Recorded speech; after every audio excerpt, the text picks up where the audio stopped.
Download aplikasi Bekal Islam.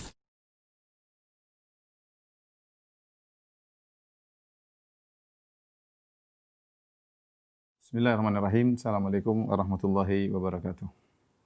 Alhamdulillahi ala ihsanih wa syukru lahu ala taufiqihi wa amtinanih wa asyhadu an la ilaha illallah wahdahu la syarika lahu ta'ziman li sya'nih wa asyhadu anna Muhammadan abduhu wa rasuluhu da'ila ridwani. Allahumma salli alaihi wa ala alihi wa ashabihi wa ikhwani. Para ikhwan dan akhwat, para wali-wali murid, para orang tua, demikian juga para pengurus sekolah Al-Wildan ya, yang dirahmati oleh Allah Subhanahu wa taala. Ini adalah pertemuan kita yang ketiga yang masih berbicara tentang bagaimana mendidik anak secara Islami. Dan pada kesempatan kali ini yang saya akan bahas adalah praktek secara praktis ya. Praktek secara praktis, sekedar ide ya atau hal-hal yang mungkin bisa dilakukan oleh kita bersama dalam rangka mendidik anak-anak kita ya. Karena secara umum anak-anak ya harus kita bimbing, di antaranya kita membentuk akidahnya, akidah anak-anak, akidah mereka supaya akidahnya benar. Kemudian juga kita membimbing mereka bagaimana membentuk akhlak mereka yang benar ya. Jadi al-bina al-aqdi, membina akidah mereka. Kemudian al-bina al-akhlaqi atau al-khuluqi, bagaimana membina akhlak mereka. Kemudian juga al-bina al-ijtimai, bagaimana menghidupkan dalam diri mereka sikap bersosial dengan masyarakat. Ini sangat penting ya. Hendaknya dibina sejak kecil. Kemudian yang terakhir mungkin kita akan bahas tentang al-bina al-ibadi, yaitu bagaimana mereka bisa menjadi anak yang rajin beribadah kepada Allah Subhanahu wa taala. Jadi pada kesempatan kali ini yang kita bahas tentang adalah praktek nyata, namun secara praktis, ide-ide yang mungkin bisa kita sampaikan ya untuk para orang tua dan juga untuk kita praktekkan sendiri ya. Tapi saya akan tulis di papan tulis, semoga lebih mudah dipahami ya.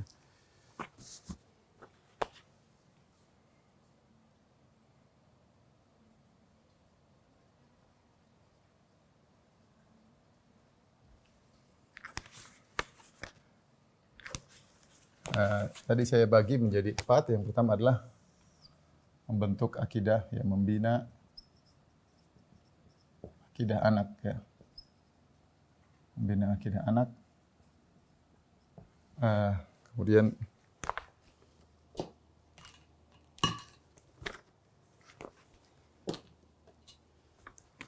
membina akhlak.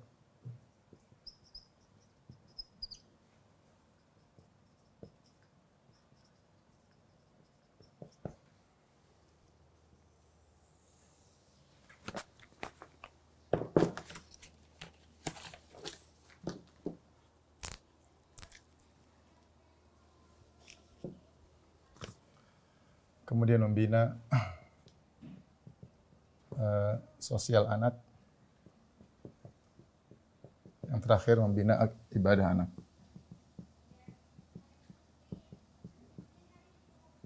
Ini kira-kira adalah 4 poin yang ingin saya sampaikan pada kesempatan kali ini. Bagaimana cara kita membina akidah anak, akhlak anak, kemudian membina sosial anak, dan juga membina ibadah anak. Namun saya katakan tadi pembahasan kita adalah praktek praktis. Di antara hal yang mungkin kita perhatikan membina akidah anak adalah menjelaskan tauhid secara menjelaskan akidah, ya, tauhid ya, secara mudah ya. Kemudian juga menjelaskan syirik, bahaya syirik.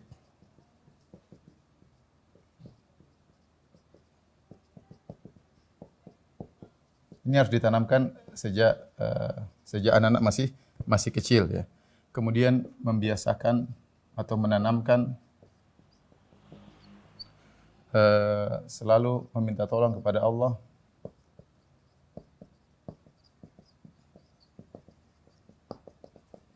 Kemudian diantaranya menanamkan perasaan diawasi oleh Allah.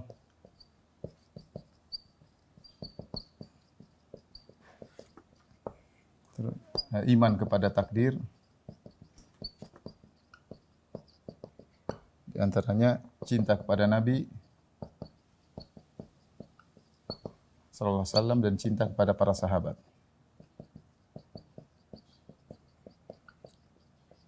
Tentunya ikhwan dan akhwat yang dirahmati Allah Subhanahu wa taala, masalah akidah tentunya sangat luas. Tapi ini di antara hal yang mungkin bisa kita bawa dalam kehidupan keseharian kita. Kita tanamkan masalah tauhid kepada anak-anak. Ya, sering kita ingatkan misalnya mintalah kepada Allah misalnya ya. Allah yang mengatur segalanya ya. Semuanya mudah bagi Allah Subhanahu wa taala. Kita tanamkan ya. Karena masih kecil kita cerita tentang tauhid rububiyah, menciptakan langit adalah ada yang menciptakannya, bahwasanya alam semesta tidak terjadi dengan sendirinya. Anak-anak insyaallah mereka punya fitrah ya. Kita tidak sedang mengajari seorang anak yang kosongan, tidak. Mereka diciptakan oleh Allah Subhanahu wa taala, ada fitrah dalam diri mereka. Makanya Nabi sallallahu alaihi wasallam mengatakan kullu mauludin yuladu al fitrah fa abawahu yuhawidanihi au yumajjisanihi au yunassirani au yumajjisanihi. Setiap anak dilahirkan dalam kondisi fitrah, yaitu fitrah untuk bertauhid. Ya, hanya saja kedua orang tuanya yang pengaruhi sehingga menjadikan dia Yahudi atau menjadikan Nasara, Nasrani atau menjadikan dia Majusi. Oleh karena ketika kita bicara tentang tauhid, mudah ya kita bilang yang berhak disembah hanyalah yang menciptakan alam semesta. Kemudian kita bicara tentang bahaya kesyirikan. Ya, sangat lebih mudah lagi kalau kita jelaskan tentang bahaya kesyirikan. Orang lihat itu, ada orang nyembah mayat, masa mayat disembah? Anak-anak logikanya insya Allah jalan ya. Masa mayat yang nggak bisa apa-apa, yang kita yang mandikan, kita yang sholatkan, kita yang kuburkan, kita yang doakan, kemudian kita sembah, nggak logis. Mungkin kita bisa lihatkan di YouTube ada orang nyembah sapi. Kita tunjukkan apa buruknya kesyirikan, tunjukkan kepada mereka itu. Masa manusia sembah sapi, masa manusia sembah monyet misalnya ya. Hal-hal seperti itu ya. Kita tunjukkan tentang bahayanya syirik ya. Tentang adalah kekonyolan percaya kepada angka 13 mendatangkan sial ya.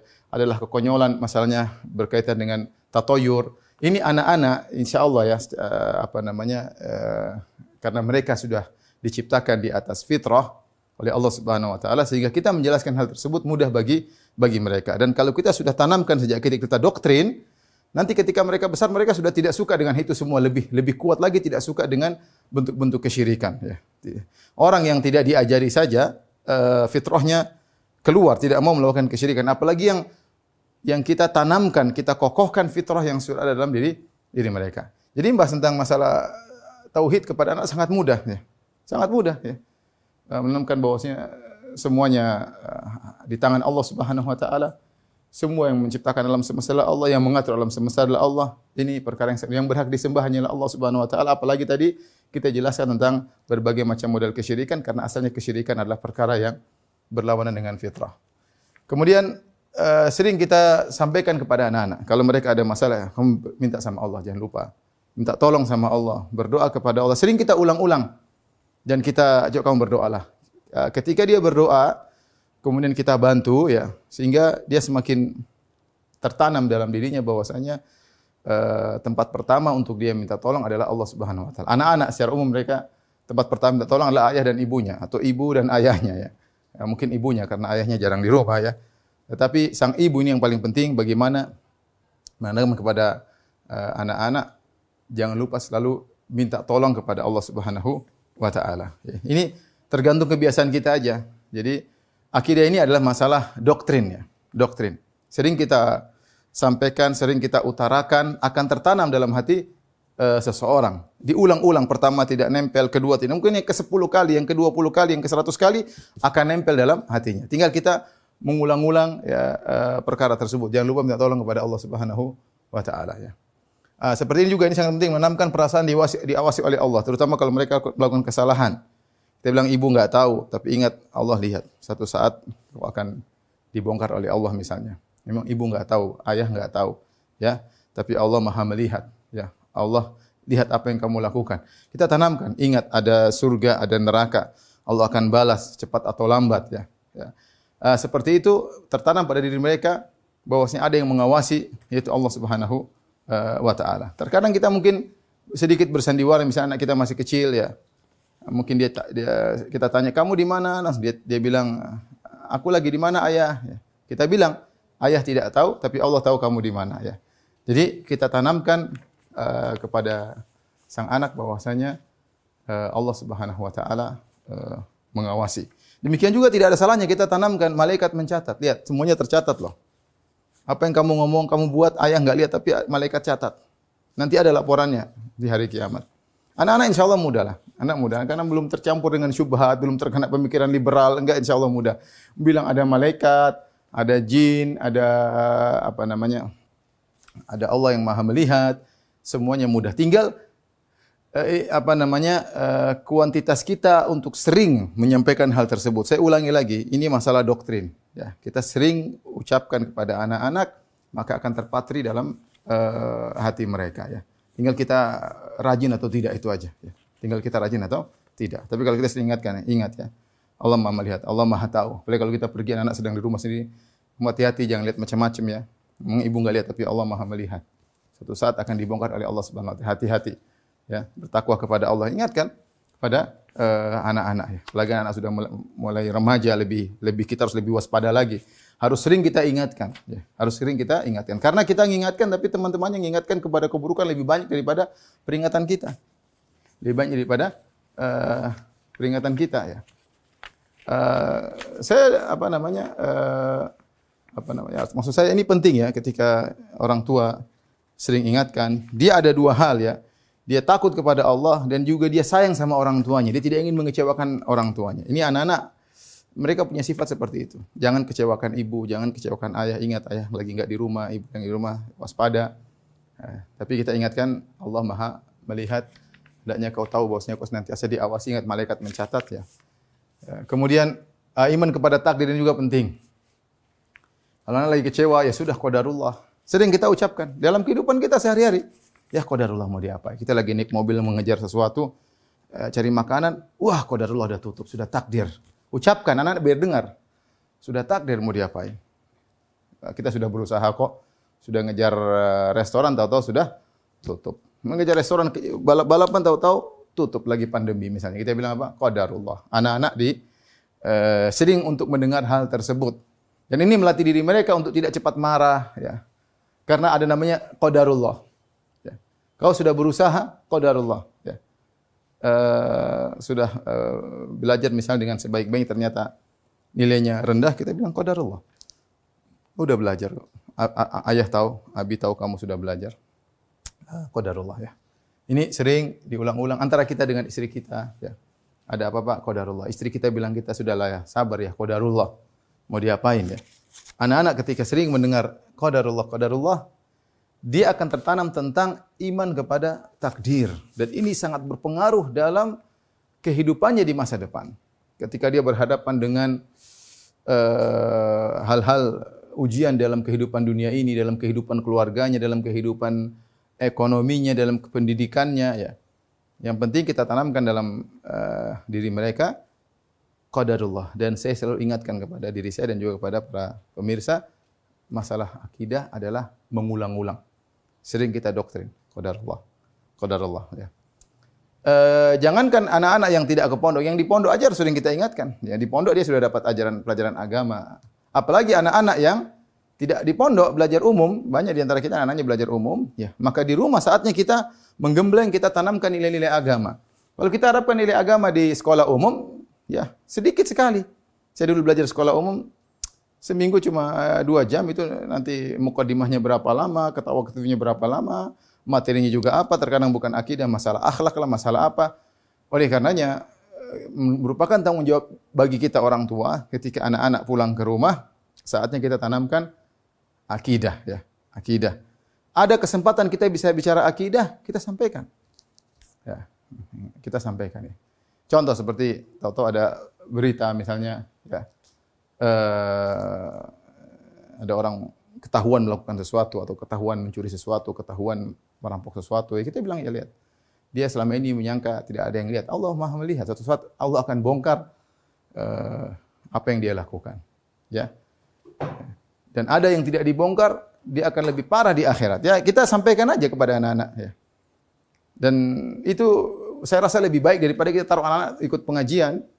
Ya, dia mungkin tidak fokus, tapi kalau ada suatu kasus di depan kita sampaikan, itu anak lebih fokus ya. Makanya kalau kita lihat hadis-hadis Nabi SAW, banyak Nabi SAW menyampaikan hadis ketika ada suatu kejadian di hadapan Nabi. Dan itu lebih tertanam dalam hati anak-anak ya. Jadi kita pandai-pandai saja ya. Ada kesempatan bicara tauhid. Misalnya misalnya hari kemarin hari Natal, kita sampaikan Islam tidak demikian. Sampaikan kita karena mereka menyembah manusia misalnya. Ya saatnya kita sampaikan kalau kita lagi sama anak-anak ya. Kemudian jangan lupa menanamkan kepada mereka tentang cinta kepada Nabi Muhammad SAW, ya. Dan itu tentunya kembali kepada diri kita sebagai orang tua, sejauh mana kita menjalankan sunnah Nabi SAW, sehingga kita ketika melakukan sesuatu, anak tanya, kenapa ayah, kenapa umi? Ini sunnah Nabi SAW. Ini sunnah Nabi SAW. Kita bacakan sedikit sejarah Nabi SAW, bagaimana perjuangan Nabi SAW, ya. Kita ceritakan kepada anak. Dan ini saya tidak lakukan, tapi sering disampaikan oleh sebagian ulama yang saya dengar. Ya, bagus kalau misalnya suatu keluarga yang memang mungkin bukan keluarga agamis ya. Kalau keluarga agamis mungkin anaknya ke pondok, orang tuanya dosen apa misalnya. Tapi kalau kita keluarga pada umumnya, tidak ada masalah kita buat majelis bulanan. Kalau ada anak-anak ya, meskipun mereka sudah besar kumpul, kemudian anak suruh baca tentang sirah Nabi kayak didengar oleh kita rame-rame, atau tentang Riyadhus Shalihin, satu baca yang lain mendengar ya. Saya rasa itu pengaruhnya luar biasa kepada anak-anak ya. Kalau kita tidak bisa jalankan setiap hari, misalnya di bulan Ramadan, kita tugaskan kepada anak-anak setiap hari harus ada yang baca satu perkara akidah misalnya, atau tentang sirah Nabi sallallahu alaihi wasallam, akhlak Nabi sallallahu alaihi wasallam. Dan ini menanamkan cinta mereka kepada Nabi sallallahu alaihi wasallam. Dan sekali lagi, setiap ada kejadian yang bisa membuat kita berkesempatan untuk menjelaskan tentang cinta kepada Nabi, kita sampaikan. Seperti kemarin ada yang mencaci Nabi sallallahu alaihi wasallam, orang dari Perancis, maka saatnya kita sampaikan. Kemudian cinta kepada para sahabat itu juga penting kita tanamkan, dan sangat mudah, banyak kisah-kisah sahabat kita ceritakan. Bagaimana Ibnu Abbas, bagaimana Ibnu Umar, bagaimana sahabat-sahabat dahulu ya. Tanamkan. Ini semua hanyalah poin-poin yang ingin saya sampaikan. Selanjutnya kembali kepada peran antum sekalian, antuna sekalian sebagai ayah dan ibu ya. Saya katakan benar, pendidikan di pondok ada pengaruhnya. Ya, jelas ada pengaruhnya. Tapi pendidikan kita ketika kita di hadapan anak langsung kita sampaikan itu lebih terpatri dalam hati mereka, lebih terpatri. Ada kesempatan apa saja kita sampaikan. Kalau ada kesempatan bicara tentang takdir, kita bicara tentang takdir. Ada bicara tentang kesyirikan, kita bicara tentang kesyirikan. Ada tentang tauhid, kita bicara tentang tauhid. Kalau anak-anak akidahnya kuat ya, insyaallah mereka lebih mudah selamat di kemudian hari. Sementara kita tahu bahwasanya zaman kita zaman syubhat, zaman apa? Syubhat, zaman syahwat, zaman fitnah. Ya, anak-anak susah untuk kita kontrol ya. Kalau mereka udah pegang HP, kita larang pegang HP aja, terpaksa sekarang mereka harus pegang HP kalau kajian online, belajar online ya. Dan banyak orang yang mengeluh ya, bagaimana tentang dampak buruk HP kepada anak-anak. Maka jangan lupa kita tanamkan perkara-perkara ini secara praktis kepada anak-anak. Tapi kita masuk pada yang berikutnya, misalnya tentang membina akhlak anak ya. Di antaranya masalah adab kepada kedua orang tua.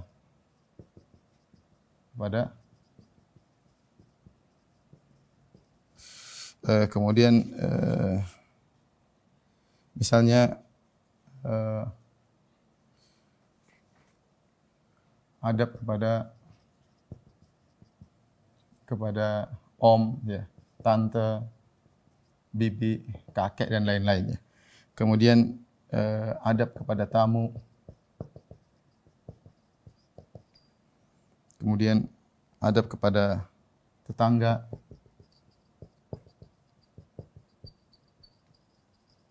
Kemudian adab dalam berpakaian, dalam berbicara ya. Kemudian adab dalam berpakaian.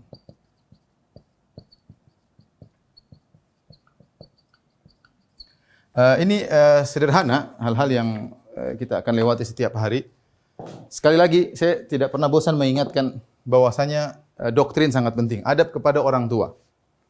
Ajarin anak-anak, paksa mereka ya. Jadi mereka suruh cium tangan orang tua. Suruh ya. Kita di Indonesia di antara adab anak-anak adalah mencium tangan orang tua ya. Kalau Kalau kita di Arab, tinggal di Arab, mereka tidak mencium tangan, tapi mereka mencium kening orang tua. Dan itu dilakukan ya. Dan itu suatu adab yang kita lihat di depan kita bagaimana mereka mencium kening orang tua, mencium kening kakek mereka, mencium kening paman mereka ya. Terserah kita mau mencium tangan atau kalau mencium kening juga bagus, tradisi yang bagus kalau kita tiru tradisi orang-orang Arab ya. Dan itu harus kita tanamkan dan kita doktrin, suruh cium tangan ibumu kalau kita sebagai ayah. Ibu, cium tangan bapakmu, cium kening bapakmu ya. Di rumah, di depan orang banyak, suruh. Dengan dia seperti itu, dia akan lebih sayang kepada kita, lebih hormat kepada kita. Adab kepada orang tua. Misalnya makan. Orang tua belum makan, kalian nanti dulu. Kita doktrin aja ya, enggak boleh, enggak sopan. Enggak sopan makan nanti. Ayah ibu makan dulu, kamu belakangan misalnya.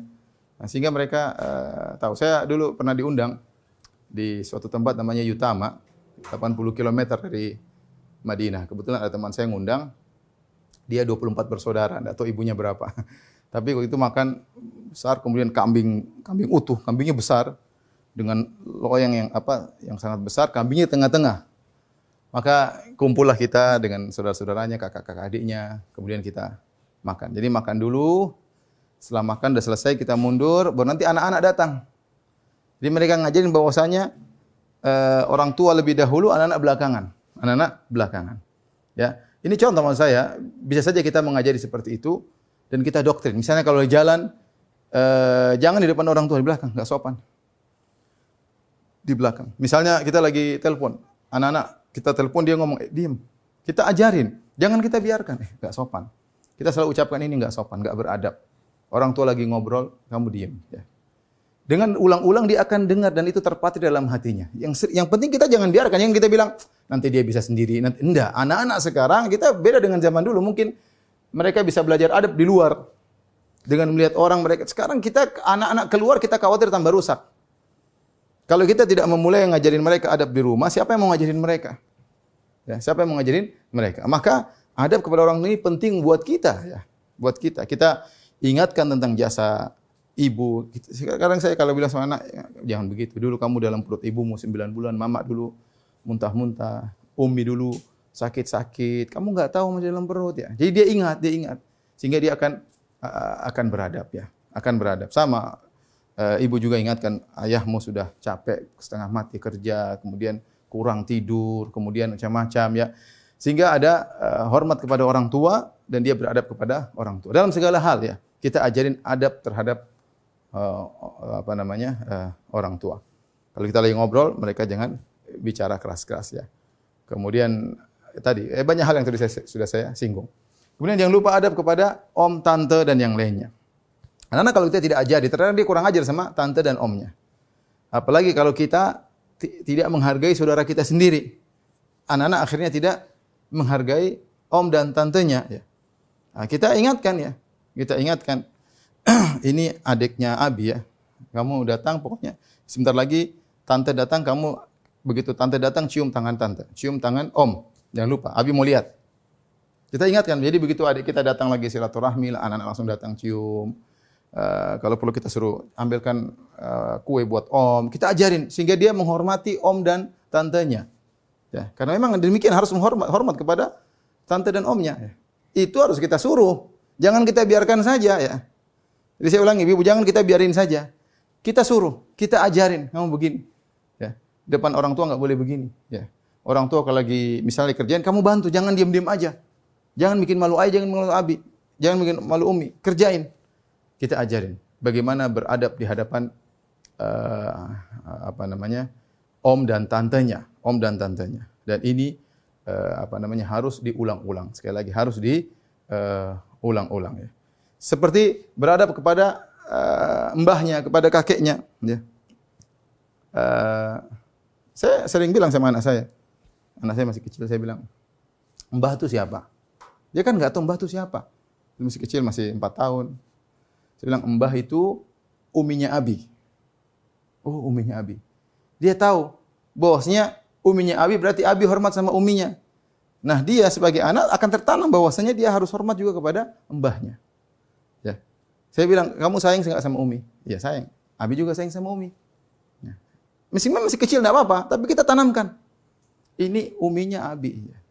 Ini mbah ini bukan sembarang orang. Misalnya ya, ini saya kasih gambaran bahwasanya memang hal-hal tersebut harus kita tanamkan bagaimana beradab, berakhlak kepada orang di sekitar. Jangan sampai anak kita kemudian tidak berakhlak.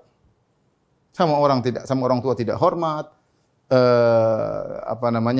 sama orang di depan orang tua teriak-teriak ya. Kemudian larisan-larisan di depan orang tua. Intinya adab tidak baik dan itu adalah hal yang buruk ya. Islam adalah agama yang memperhatikan adab. Lihatlah ketika Nabi Musa dipanggil oleh Allah Subhanahu wa taala di Bukit Tursina, Allah ajarkan adab. Fakhla'na 'alaika innaka bil wadil muqaddasi tuwa.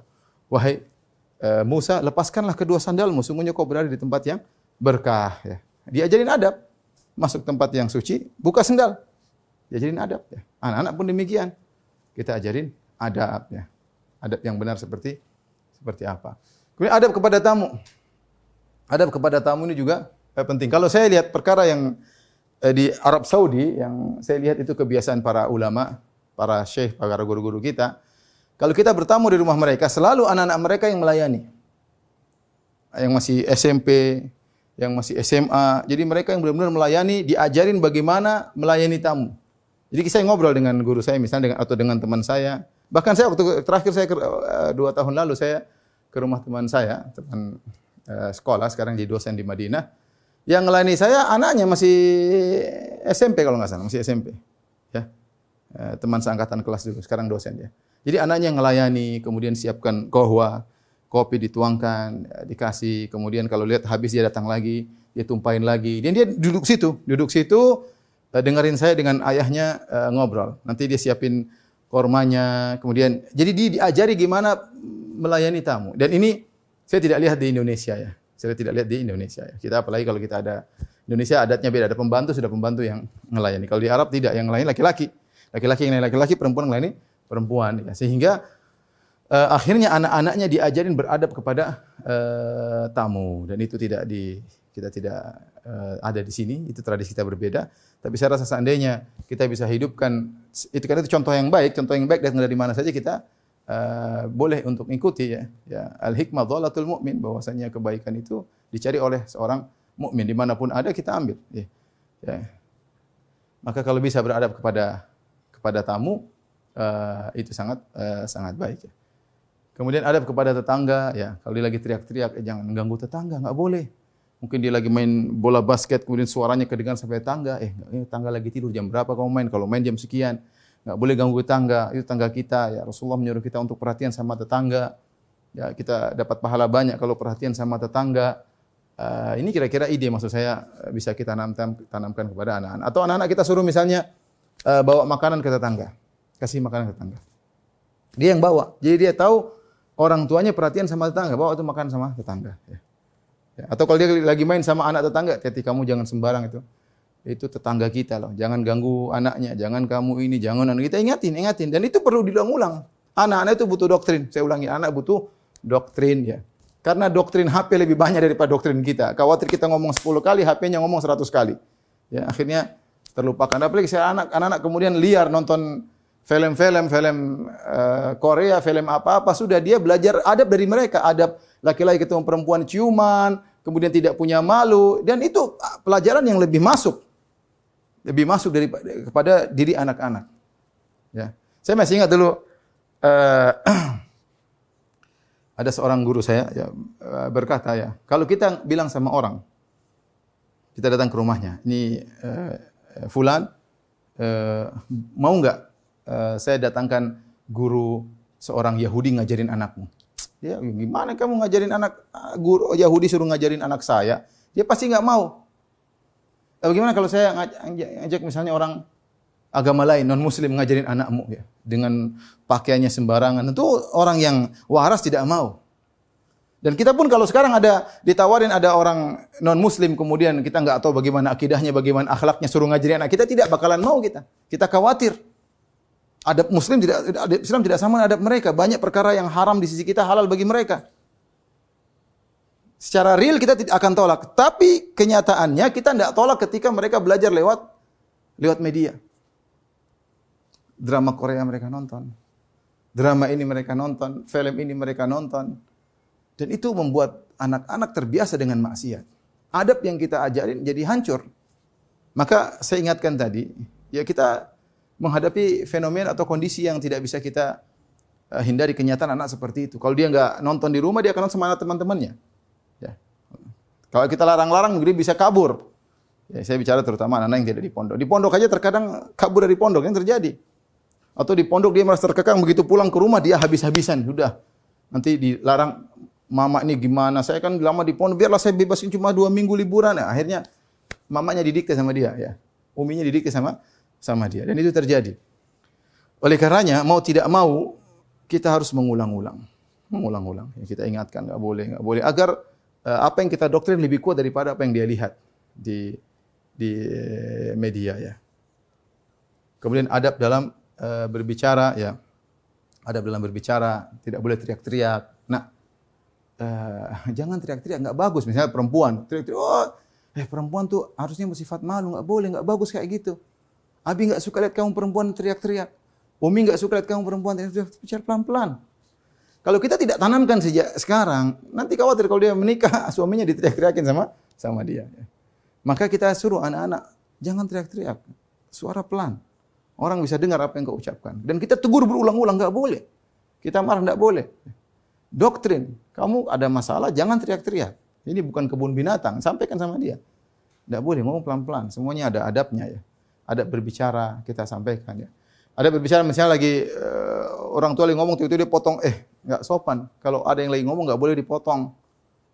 Misalnya ada kesempatan ngomong sama kakak adiknya, tahu-tahu kakaknya ngomong, dia potong, nggak boleh, nggak sopan. Biar kakakmu selesai dulu, baru kamu bicara. Adab berbicara kita ajarin sejak awal. Bagaimana menghargai kakak, bagaimana menghargai pendapat adik, ya. Ya, ini perlu kita ajarkan. Ya. Dan ikhwan dan akhwat yang dirahmati Allah Subhanahu wa taala, semua usaha yang kita lakukan ini berhasil nggak berhasil kita dapat pahala, jangan khawatir, ya. Kita kalau disuruh ceramah mungkin nggak ada yang berani ceramah di masjid, ya. Kita ini siapa? Tapi kan ada lahan kita berdakwah. Kita jadi dai di rumah, dakwai anak-anak, dakwai istri, dakwai pembantu, dakwai supir, ya. Kita jadi dai di rumah, ya. Karena tidak semua orang bisa ceramah di masjid. Sekarang ada kesempatan di depan kita anak-anak untuk kita didik, dan itu kebaikannya kembali kepada kita. Jadi ingatlah, semua yang kita usahakan kepada anak-anak tidak ada yang sia-sia. Berhasil nggak berhasil kita dapat pahala. Jangan lupa selalu berulang-ulang untuk mendoktrin. Kemudian adab dalam berpakaian. Ini penting dalam model rambut, dalam berpakaian. Anak-anak jangan ajarin pakai pakaian yang seksi, ya. Anak laki-laki jangan kemudian biasakan pakai pakaian di atas lutut, suruh berpakaian Islami, ya. Kalau dia rambut-rambut gaya, anak SMP, anak SMA rambut gaya-gaya, jangan sini. Kamu begitu lagi abi botakin, ya. Kalau enggak potong yang biasa, kalau enggak abi botakin, karena pengaruh, dia akan terbawa ketika dia pakai model rambut seseorang, namanya anak di luar, kita enggak tahu dia ketemu siapa, lihat siapa, kita enggak tahu ini model rambut siapa. Ketika dia ngikutin, dia akan terpesona dengan tokoh tersebut, dan ini tokoh tersebut tokoh kafir. Ini itu akan merubah akhlaknya. Jangan dikira model rambut tidak mempengaruhi akhlak, mempengaruhi akhlak. Mempengaruhi akhlak. Model pakaian mempengaruhi akhlak. Model pakaian mempengaruhi akhlak, ya. Oleh karenanya kita ajarin mereka berpakaian Islami. Kita enggak ridho kamu seperti itu. Pakaian Islami. Ya. Ya, begini enggak boleh di bawah. Dan itu perlu perjuangan. Nanti sampai kalau mereka sudah SMP kelas 2, SMP kelas 3, apalagi SMA, mereka sudah paham. Kecil ini terus kita, mumpung masih kecil, masih kosong, kita isi aja doktrin. Kalau mereka sudah SMP, SMA, sudah susah diatur, itu lebih berat lagi. Lebih berat lagi kita ngajarin, lebih berat. Karena mereka sudah punya ide sendiri, mereka merasa pintar sendiri, mereka sudah punya pembanding, mereka sudah banyak. Lebih sulit kita ngajari anak SMP, SMA. Masih SD, doktrin aja, doktrin. Sehingga nanti terbiasa. Jadi masalah pakaian baik laki-laki maupun perempuan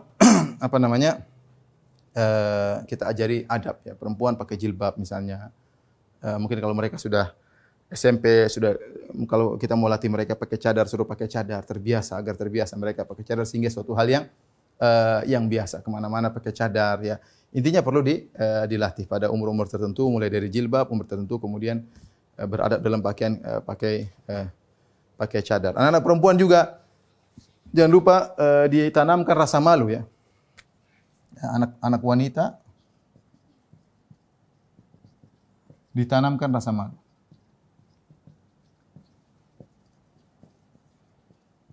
bilang, "Innallaha jammalal mar'a bil haya." Sungguhnya Allah menghiasi, mengindahkan wanita dengan dengan rasa malu. Bukan hadis ya, kata orang ya, pepatah ya. Oleh karenanya anak-anak wanita terutama kita tanamkan rasa malu. Ada lelaki di luar, jangan.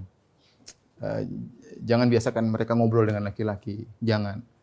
Ada tamu, sudah kamu di kamar aja ya. Suaramu kedengaran, perempuan enggak boleh begitu. Kita tanamkan sehingga dia punya rasa malu. Kalau wanita sudah punya rasa malu, insya Allah dia sama suaminya nanti taat. Dia malu bikin marah suaminya.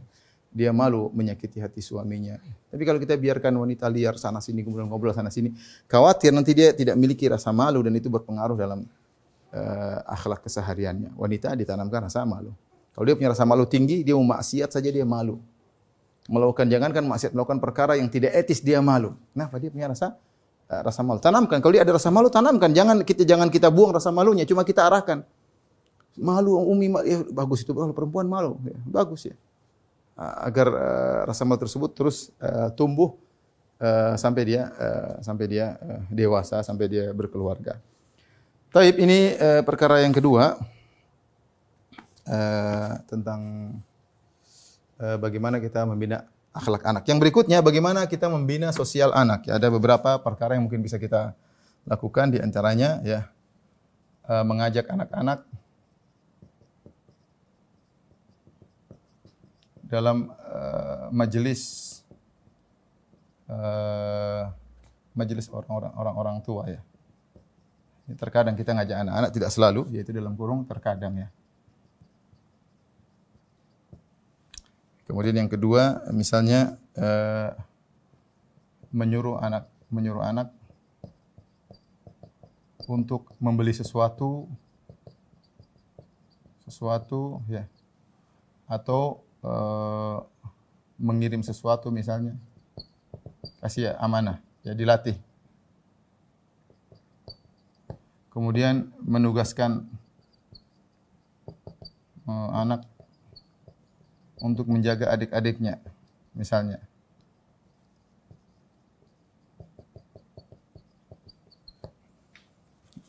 Kemudian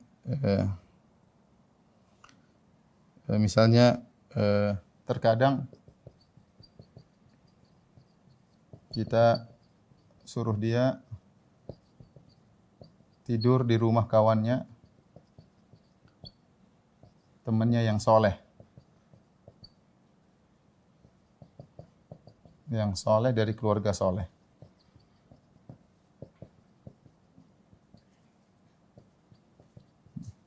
Ajarin kerjasama dengan yang lain.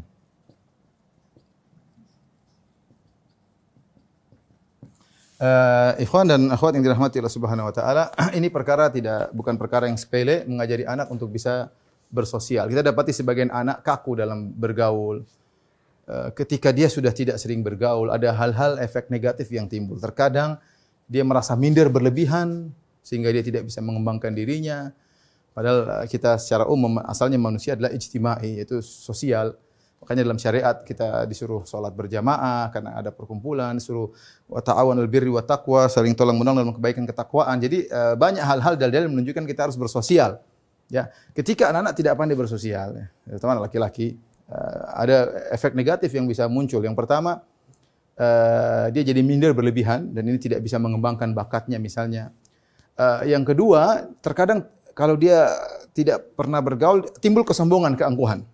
Ini muncul bukan cuma anak kecil, bahkan kepada orang dewasa, kepada sebagian orang. Ketika dia sendirian, tidak pernah bergaul, dia tidak pernah berinteraksi, dia tidak tahu kelebihan orang, dia tidak tahu dia punya salah, dia tidak tahu ada yang lebih pandai daripada dia, sehingga terkadang muncul keangkuhan. Setan muslim ini merasa tinggi, merasa yang lain rendah. Dan itu terjadi. Oleh karenanya, belajar sosial itu penting ya. Dari kecil-kecil, anak-anak kecil. Anak-anak sekarang, sebagai anak kita, mungkin dia main sama teman-temannya, dia sedikit-sedikit nangis, lapor, Umi gini. Kita jangan, kamu enggak boleh begitu. Kamu kalau cengeng, nanti enggak ada temanmu loh. Kamu harus sabar. Kita tanamkan sejak kecil ya. Seperti ada anak pondok lapor-lapor, wah anak pondok nakal-nakal misalnya. Dan itu terjadi. Kita bilang, "Nak, ini baru ujian kecil. Kamu harus bisa, jangan putus asa, jangan mundur. Kamu harus bisa melatih diri menghadapi kondisi seperti itu yang kamu tidak sukai. Itu adalah contoh kecil nanti kalau kamu sudah bermasyarakat, di kantor dan yang lainnya akan kamu hadapi. Tidak ada orang baik seluruhnya semua sesuai dengan selera kita, enggak ada. Kita ingin semua orang jadi sesuai dengan selera kita, mustahil. Yang bisa kita lakukan, bagaimana kita bersikap menghadapi kondisi orang yang mungkin tidak kita sukai. Jadi anak sejak kecil kita ajari ya. Ajari. Karena ada anak begitu. Bermain sejak kecil mungkin ganggu temannya atau sedikit-sedikit nangis, sedikit cengeng, marah sana, marah sini. Jangan kita kemudian bela dia, kita marahin anak orang, jangan. Jangan. Meskipun anak orang mungkin salah, kita ajarin dia bagaimana bisa berhadapan dengan orang seperti itu. Jadi bersosial. Tapi ini ada poin-poin yang mungkin menanamkan jiwa sosial atau bagaimana bersosial yang baik, berinteraksi yang baik terhadap anak-anak. Yang pertama, kita ngajak anak-anak dalam majelis orang-orang tua. Terkadang tidak selalu. Dan ini dilakukan oleh misalnya Umar bin Khattab radhiyallahu anhu ketika mengajak Ibnu Umar, ya, sebagaimana dalam hadis dalam Sahih Bukhari ketika Rasulullah SAW bertanya kepada para sahabat ya tentang korma, inna minasyajari lama barakatuhu ka barakati al-mu'min, hadithuni ma hiya. Sungguhnya di antara pohon ada pohon-pohon, ada sebuah pohon yang keberkahannya seperti keberkahan seorang mukmin. Beritahukanlah kepadaku pohon apakah itu. Rasulullah kasih teka-teki. Rasulullah SAW sebutkan di antara cirinya la tahuttu waraquha, bahwasanya daunnya tidak pernah gugur ya.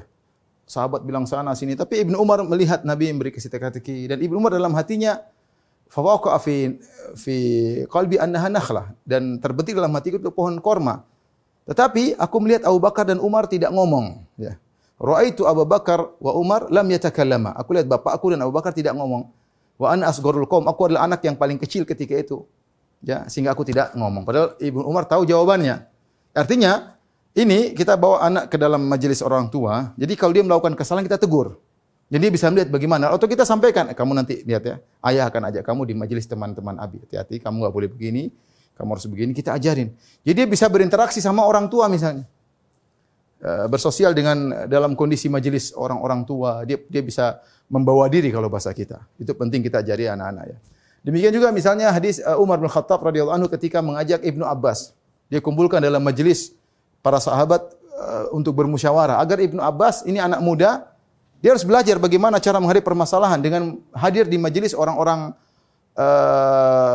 besar, orang tua ya, para syuyukh ya, senior, sehingga dia bisa melihat bagaimana mereka menghadapi permasalahan, bagaimana mereka diskusi, dia bisa mengambil pelajaran. Dia bisa mengambil pelajaran. Itu penting ya. Penting. Terkadang tapi tidak sering.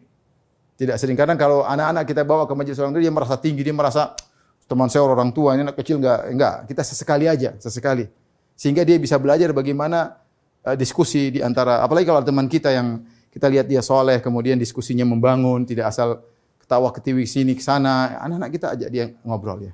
Ngobrol, dia lihat bagaimana ayahnya berdiskusi, bagaimana ayahnya bergaul, biar dia punya sikap membawa diri yang baik dan bisa menghadapi orang tua dengan cara yang baik. Contoh kita membina sosial anak-anak, contohnya menyuruh anak kita untuk beli sesuatu. Contoh usah jauh-jauh, kita suruh beli makanan. Ya. Saya dulu waktu masih di Madinah, saya sering suruh anak saya Abdul Muhsin beli pizza. Ya, saya suka pizza, ya sudah. Menjadi anak, tugasmu belikan pizza. Ya, dia senang makan pizza, kita makan bareng, tapi dia beli. Ini masih kecil gitu, masih SD. Turun, ya, ngomong ketemu orang Arab, kemudian pesan, nunggu. Itu kan sosial. Bagaimana? Dia harus keberanian. Ya, bahkan ketika dia masih SD, dia beli sesuatu salah. Saya bilang, minta tukar. Abi aja minta tukar, enggak, kamu aja minta tukar sendiri. Ya namanya anak malu-malu, tapi kita harus latih. Sehingga dia datang, dia bilang, Om ini, misalnya Ami ini salah, ini begini-begini, saya mau tukar. Mungkin ada diskusi, enggak apa-apa. Anak kita belajar. Itu contoh problem kecil. Baru sedikit malu mundur, akhirnya tidak bisa menghadapi, repot. Kamu urus sendiri gimana caranya? Diajarin, ini contoh. Ya kita bisa aja kita ngomong gampang atau kita belikan baru gampang. Cuma kita kan ingin didik anak-anak ya. Bahkan di sebagian pondok, anak-anak diajarin untuk menjual sesuatu. Kamu jualan, pokoknya gimana caranya jualan. Ya, jualan, ya mungkin Om, gimana Om ini barang, mungkin. Sehingga dia punya sifat sosial. Suatu saat kita nggak tahu ekonominya lemah, dia harus berjualan, dia punya jiwa seperti itu. Dia punya jiwa seperti itu. Jadi ini membeli sesuatu, atau kita suruh ngirim sesuatu, kamu kirim ke teman Abi sampaikan begini, pesan dari Abi begini-begini. Suruh naik motor kayak apa kayak. Ini contoh agar dia punya belajar memegang tanggung jawab. Contohnya juga meskipun anak masih kecil, menugaskan anak-anak untuk menjaga adik-adiknya. Ini penting, kita mau pergi. Anak kita yang siapa yang paling tua itu adikmu ada 2, perhatikan. Pokoknya Abi sama pulang, semua barang sudah beres, adik-adik sudah tidur, kamu atur gimana caranya. Nah, kita aja nih, saya kasih hadiah kayak apa kayak. Kemudian kita bilang sama adik-adiknya, anak ingat ya kakak bilang apa, dengar ya, jangan ada yang melanggar sama kakak ya. Kita ajari si kecil hormat sama yang kakak sayang sama anak-anak. Kadang kita suruh anak-anak kakak cebok adiknya. Ini mohon maaf ya, kadang-kadang saya suruh anak-anak cebok adikmu. Sampai kadang-kadang mereka bertengkar, kamu dulu yang cebok saya loh. jadi mau saya biar dia sayang sama adiknya. Bahwasanya dia pernah nyebok adiknya, dia pernah ini adiknya. Adiknya juga biar hormat sama kakaknya. Jadi kita kasih tanggung jawab kamu jaga adikmu. Itu penting. Terkadang kita harus pergi, terkadang kita tinggalin anak-anak ya. Dan kita lihat pokoknya pulang, kadang-kadang kita kontrol gimana, kita telepon gimana, anak-anak gimana, adik-adik gimana ya. Dengan demikian dia merasa dihormati dan dia merasa bagaimana sayang kepada adik-adik. Dan ingat, menanamkan kasih sayang sama kakak adik sejak kecil.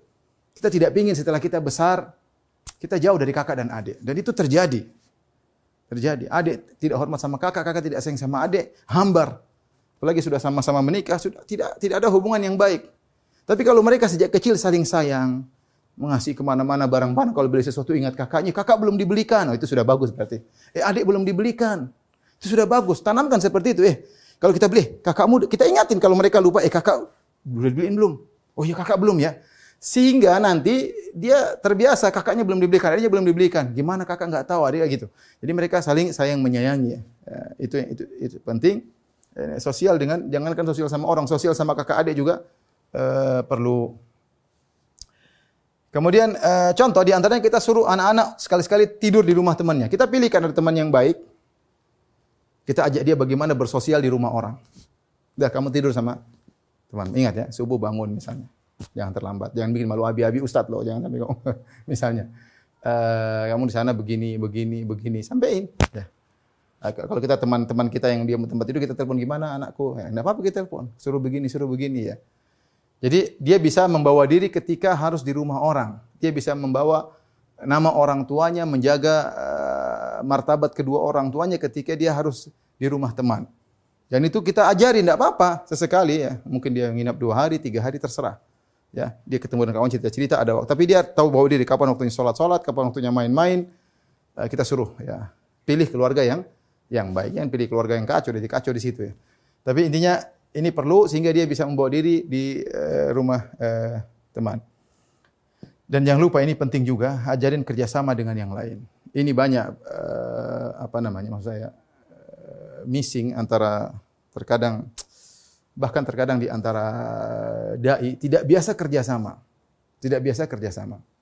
Ketika seorang tidak biasa kerjasama, tadi ada keangkuhan dalam dirinya. Ya. Tidak mau diperintah dan terkadang tidak terbiasa juga memerintah. Yang memerintah mungkin oke, tapi terkadang tidak suka diperintah. Dan dengan adanya kerjasama ini, terkadang kita tahu pendapat kita ditolak. Dan itu penting. Kita terbiasa bahwasanya pendapat kita ditolak. Kita terbelatih diri untuk dikritiki. Ya. Intinya ini perlu ditimbulkan ya, kerjasama ya. Kalau kita dulu SMP, SMA, mungkin ada OSIS ya. Terkadang di sebagian pondok tidak ada seperti itu ya. Sehingga ketika tidak terbiasa kerjasama, itu agak repot nanti ketika mereka sudah terjun di masyarakat, tidak terbiasa berinteraksi. Maunya keputusan di tangan dia. Ada sedikit menyelisihi, dia ngamuk. Kadang kalau ngamuk pakai dalil, itu repot. Ya. Padahal masalah duniawi ya. Ya biasa kita diperintahkan, kita memerintah, kita diskusi, pendapat kita ditolak, kita belajar ya, didebat ya. Ya. Jangan anak-anak kita waktu saya sering sampaikan ketika saya kuliah S2, guru-guru saya di antaranya Syekh Abdul Razak, banyak ya, saya Ibrahim Ar-Ruhaili dan yang lainnya. Di sekitar disuruh tulis makalah kita ada 10 orang atau 9 orang, ya 9 orang tulis makalah, kemudian makalahnya saya copy jadi 9, 10 sama guru saya bagi. Kemudian teman-teman saya disuruh cari kesalahan saya. Kalau mereka dapat kesalahan saya, mereka dapat nilai. Oh, teman-teman sengaja cari kesalahan saya. Disitulah kita diajar debat, diskusi. Diajarin sama guru-guru kita seperti Syekh Abdul Razak, hafizallahu taala. begini caranya kalau mau negur, ya caranya begini agar tidak sampai ke hati kawan. Intinya diajarin bagaimana cara membantah, bagaimana. Ini contoh bersosial kerjasama dengan kawan-kawan ya. Dan itu kita perlukan nanti ya. Sehingga kita punya adab. Sekarang terkadang orang udah ngaji nggak punya adab, adab berdagang nggak ngerti. Ya. Berkhianat di tengah jalan, belok tengah jalan.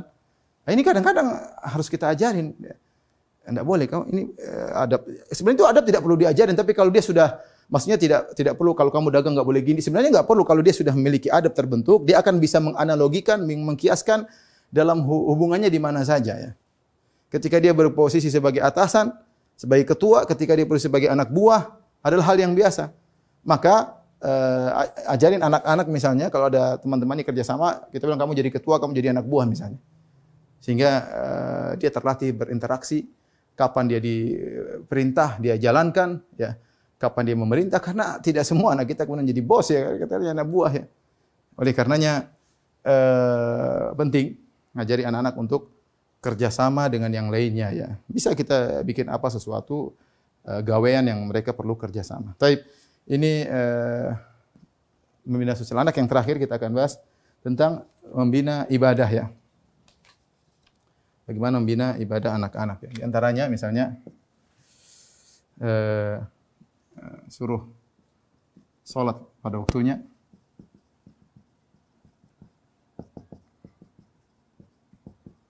Disertai sholat sunnah.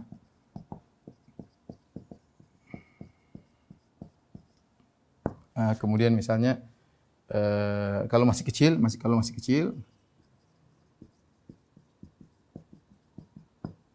ajar tata cara wudu, Ajarin, kita ajar langsung begini cara wudu. Ajarin sama dia. Misalnya juga bawa ke sholat jamaah.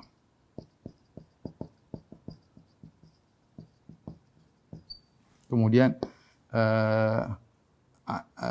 mengajarinya untuk mengagungkan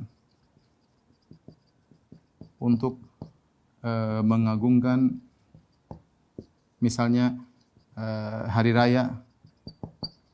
Kemudian misalnya hewan korban misalnya, dan lain-lainnya. Contoh misalnya juga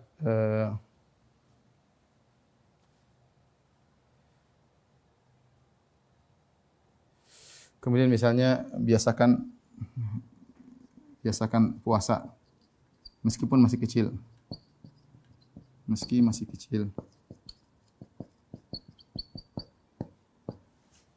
Kemudian misalnya suruh jadi imam ya.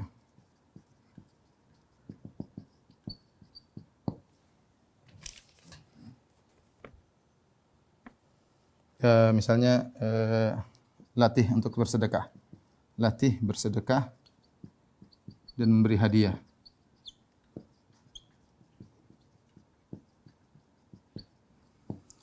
Ini contoh ibadah-ibadah yang terrangkum. Misalnya juga bantu orang, latih membantu orang, latih peka membantu orang.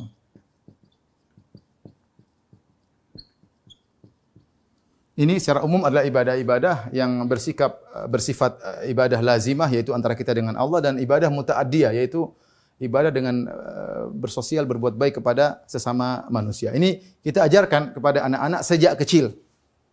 Contoh, suruh salat pada waktunya ya. Jangan tunda-tunda ya, salat. Misalnya subuh, paling penting subuh itu, bangunkan subuh. Jangan lupa salat sunnah ya. Abi tunggu. Suruh salat sunnah, kita lihatin. Ya, ini penting, kita juga harus benar. Kalau kita enggak benar ya susah suruh anak-anak. Mumpung mereka masih kecil. Ya, seseorang itu tumbuh berdasarkan kebiasaan yang dia lakukan. Kalau dia terbiasa salat subuh dan salat sunnahnya, mudah bagi dia nanti. Mudah. Tapi kalau tidak dibiasakan, semuanya jadi berat. Suatu jadi mudah karena terbiasa, kata orangnya. Semua menjadi mudah karena terbiasa. Maka kita anak-anak salat subuh pada waktunya, udah azan. Bangun. Kita sabarin, sabarin. Ya. Saya kalau baca cerita Imam Ahmad sama orang tuanya, Masya Allah ya, bagaimana ibunya Imam Ahmad, ayahnya Imam Ahmad bin Muhammad bin Hanbal, Ayahnya meninggal ketika dia masih kecil. Ayahnya sekitar umur 30-an meninggal, ibunya umur 20-an, masih muda ibunya. Tapi disebutkan dalam sejarahnya ibunya ketika sang ayah meninggal, bapaknya meninggal, ibunya tidak menikah ya. Mungkin dilamar dia tidak mau. Dia fokus untuk mendidik anaknya Imam Ahmad bin Hanbal. Maka dia ngajarin anaknya sampai hafal Quran. Kemudian bagaimana Imam Ahmad cerita ibunya bangunkan dia sebelum subuh, kemudian dipakaikan baju, kemudian diantar ke masjid. Karena masjid jauh, diantarin, ditungguin sampai waktu sudah cukup siang, anaknya ditunggu. Karena dia fokus mendidik anaknya. Dia fokus, sabar mendidik anaknya. Ya. Sampai anaknya menjadi Imam Ahmad bin Hanbal yang menghafal 1.000.000 hadis. Alfa hadis. Ya. Ayahnya, nggak ada cerita, ayahnya meninggal dunia. Dan hidup dalam kondisi miskin. Sampai ketika Imam Ahmad umur 16, ibunya suruh bersafar. Kau bersafar, sekarang saatnya kau cari ilmu. Pergi ke sana, ke Baghdad. Dikasih bekal cuma apa? Roti. Jadi dia karena nggak punya apa-apa. Karena nggak punya apa-apa.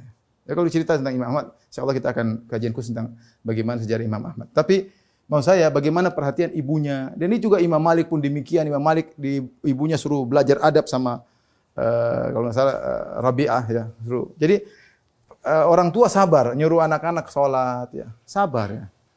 Kita boleh angkat suara, boleh teriak-teriak, tapi kesabaran yang lebih utama. Bangun. Dia nggak bangun lagi. Kita lihatin, kamu sholat sunnah dulu ya. Kalau dia terbiasa akan mudah. Kalau nggak terbiasa susah. Ya.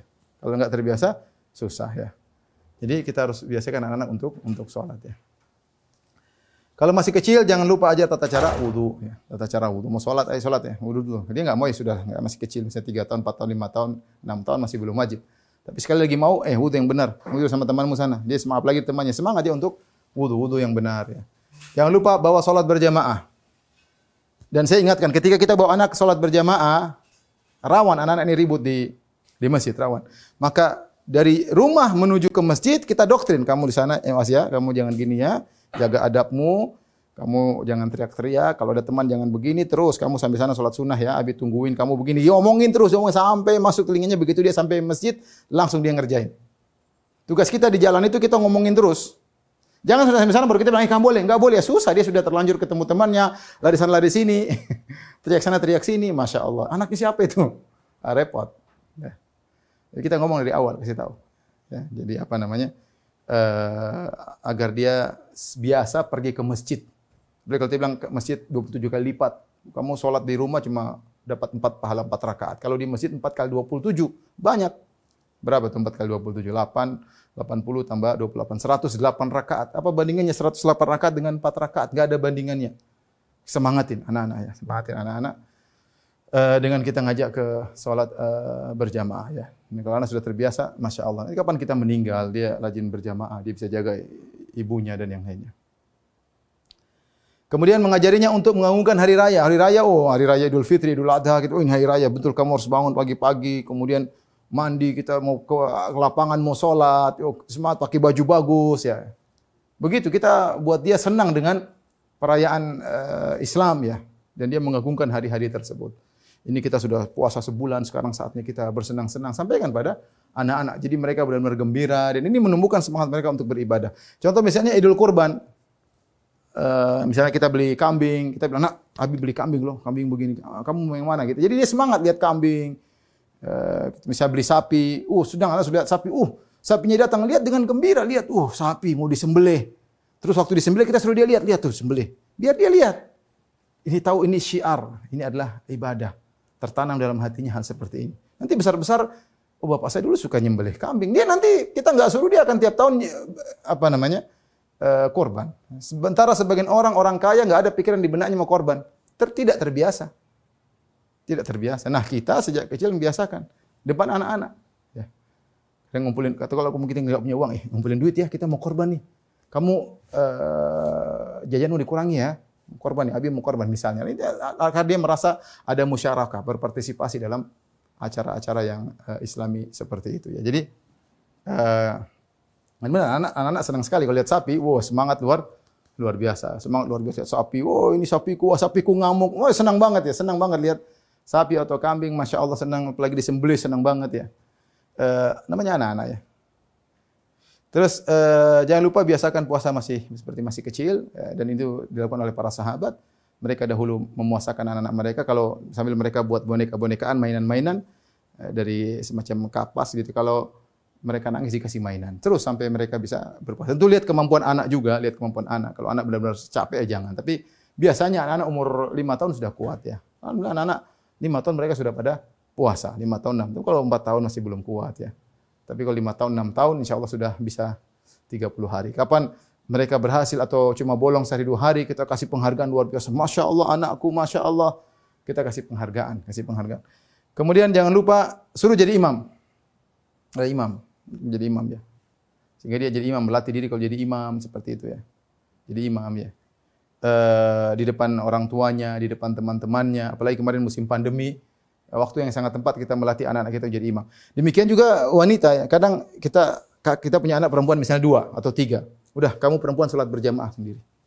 Satu jadi imam ya. Latih dia. Jadi dia sayang sama kakaknya, sayang sama adiknya, dia jadi imam.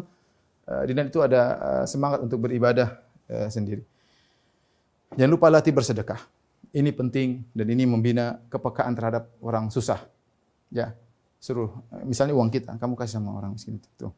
Kita lewat misalnya di jalan di orang susah, lihat orang tuh setengah mati di bawah kolong jembatan misalnya, atau orang banjir. Sekarang melihat orang susah di Jakarta banyak.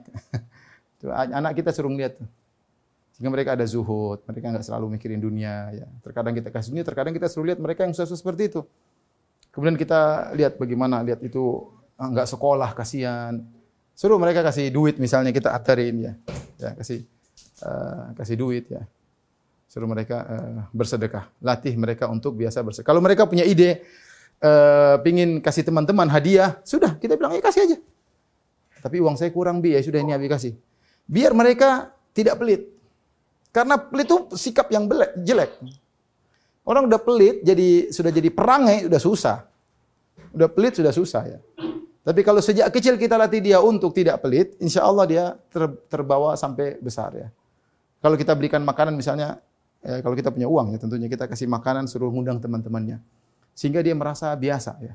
Karena kalau anak udah pelit, waduh susah. Kalau sedikit sembunyikan, pelit. Nanti akhirnya pelit bukan sama orang lain, pelit sama keluarga juga pelit. Kalau laki-laki pelit sama istrinya repot ya.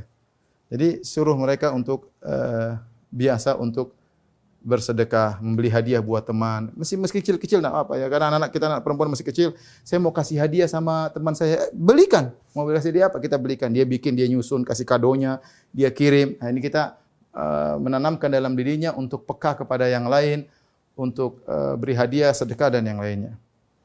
Saya latih peka membantu orang lain. Ada satu hal yang penting juga terakhir yang saya sampaikan. Yang terakhir, ikhwan dan akhwat dirahmatillah subhanahu wa ta'ala. Anak kita kalau mereka punya kelebihan dan itu bagus kita bimbing, tapi hati-hati jangan sampai mereka kita setempatkan pada posisi yang belum waktunya ya, belum waktunya. Contoh sederhana misalnya